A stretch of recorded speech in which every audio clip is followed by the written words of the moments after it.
سانحہ model town تو آپ کو یاد ہوگا، اور اس سانحے سے شہرت پانے والے گلو بٹ جسے دنیا آج بھی نہیں بھولی۔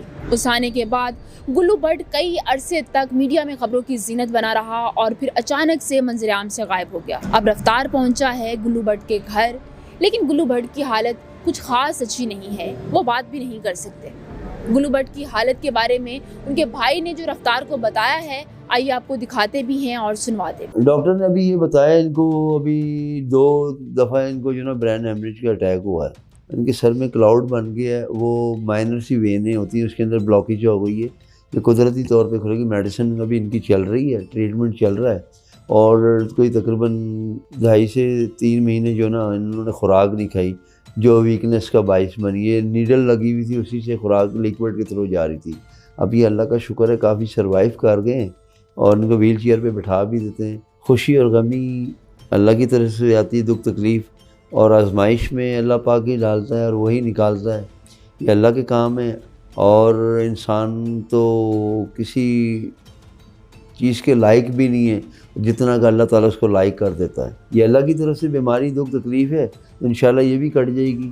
ایک ٹائم اسٹیج ایسی آ گئی تھی، ہاسپٹل والوں نے منع کر دیا تھا، ہمیں انکار دے دیتا ہے۔ خدا شاہد ہے، میں آن دا ریکارڈ کیمرے میں روبرو بات کر رہا ہوں، ہم نے جو نا انتظام کر لیا تھا قبر کا، ہم نے قبر کا انتظام کر لیا تھا کہ جی۔ اب ہمارے آپس میں بحث یہ چل رہی تھی کہ ایک بھائی کہہ رہے ہم اس کو فیصل ٹاؤن لے جائیں گے، ایک ادھر ہم نے کہے، لیکن کچھ معاملات ایسے ہوتے ہیں پھر سارے جب کہتے ہیں نا پریشانی ہے تو انسان اپنا سب کچھ کھو بیٹھتا ہے، لیکن اللہ کی کرنی ایسی ہوئی۔ ڈاکٹر آئے، ڈاکٹر نے پمپ کیا، اس کو ڈرپس وغیرہ لگائیں۔ آج جب اللہ کسی کو عزت دیتا ہے تو پھر انسان اسی کی ایمان کے اوپر چلتا ہے۔ تو کافی عزت ملی گلو بھائی کو سانحہ ماڈل ٹاؤن کے بعد۔ بھوک لگی ہے، کھانا کھانا ہے؟ ہاں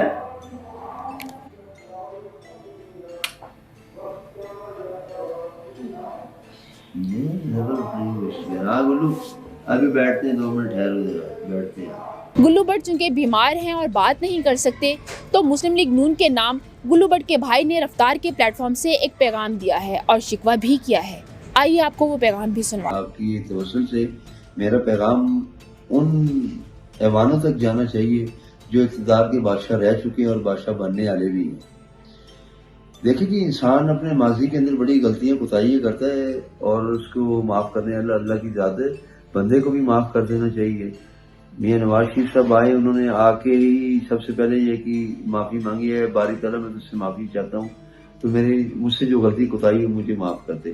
اب ہم بھی ان لوگوں سے اور ان محسنوں سے، ان سے میری گزارش ہے کہ ہم ان کے برسر اقتدار میں جب وہ حاکم وقت تھے، ان ٹائم ہم آپ کے ساتھ چلتے رہے، اور آج بھی جب آپ تکلیف میں رہے تب بھی اور اب بھی ہمیں آپ جانتے ہیں، ہم آپ کو بھی جانتے ہیں، لیکن خدا را تھوڑا رحم اور شفقت، جو آپ کا جان نثار، آپ کا جیالہ، وہ آپ کے سامنے ہے، اور منتظر ہے آپ کی طرف اور اللہ کی طرف کہ آپ کس نیک خلوصیت سے اس کو یاد رکھیں گے۔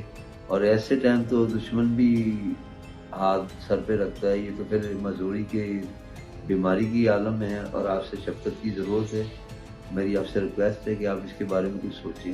قائد محسن میاں محمد نواز شریف صاحب، یہ آپ کا گلو بٹ وہی خیال ہے۔